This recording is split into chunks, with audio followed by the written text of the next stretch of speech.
अरे बाप रे नव दुकान खोलियो पर खीर जी मूंखे ख़बर ई नथी पई।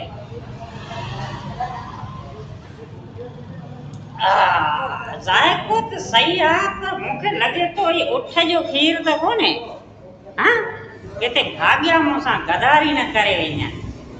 सही आहे बसि ॾिसां थो। साईं नव दुकान खीर जो खोलियो। मुंहिंजे खीर में का बरकत कजां को दुकान मुंहिंजो सही हले को मुंहिंजो भाग खुली पए त हिन दुकान मां ॿ टे दुकान ॿिया खोले छॾियां। ईअं ई थींदो।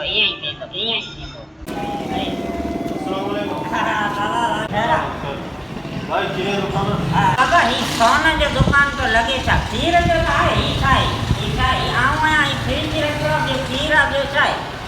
कावड़ छो न करो किलो खीर जो यार। अच्छा किलो खीर जो तो खपे किलो।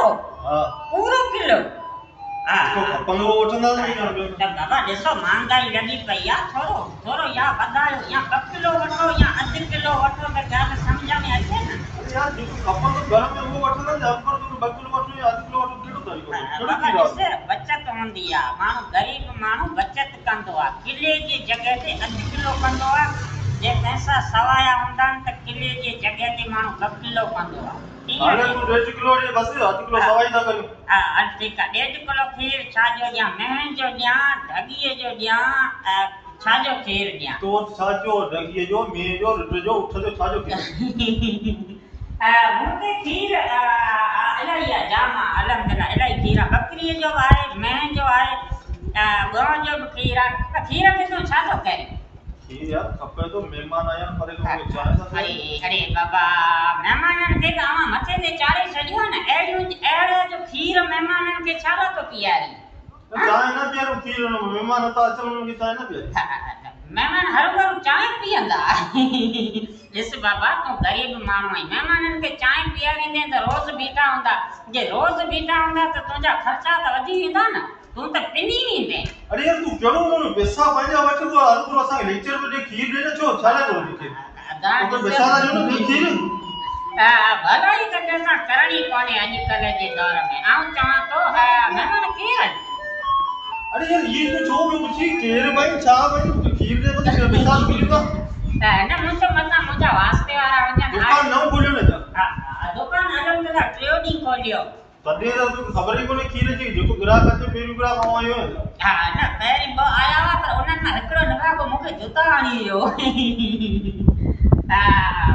ॿुधे इहो महिमान केरु आहिनि किथां आया उन्हनि सां तुंहिंजो कहिड़ो कमु खीर दे तोखे पैसा था ॾियूं खीर दे न आऊं पुछां मूंखे ख़बर पए न जहिड़ा महिमान हूंदा त आऊं वरी उन हिसाब सां महिमान अचे थी तोखे हिते ॾेखारियां जा एॾा छा लाइ हिते बाबा केरु छा छा था पुछी त आऊं चवां थो त महिमान कहिड़ा आहिनि त उन हिसाब सां किथां आया किथां खां बाबा मूंखे ॿियो खीर ॾे जेका ॻाल्हि न कंदे ज़रूरु त ॾे न तव्हां वॼो अच्छा महिमान कहिड़ी गाॾीअ में आया या पंधि आया बस खीर ॾींदो या न अदा ॾिस महिमान जेकॾहिं पंधि आया हूंदा त ग़रीब हूंदा त उन्हनि जे लाइ ओहिड़ो खीर मिलंदो जे महिमान कार में आया हूंदा त पोइ त आऊं चवां थो महिमाननि खे छॾे यार मेहमान पंधि अचनि या गाॾी में अचनि या कार में अचनि तोखे पैसा था मिलनि खीर ॾे तो हाल तव्हां वञो पोइ पैसा मिलंदा अच्छा सही आहे पोइ ईअं कर पैसा हींअर ॾेई वञ पोइ शाम जो जीअं मेंहनि जी ॾोही थिए पोइ आऊं खीर मोकिले थो छॾियां तूं ही दुकान लॻी न खीर मूंखे आहे कोन न खीर दुकान खाली आहे खीर ख़तम थी वियो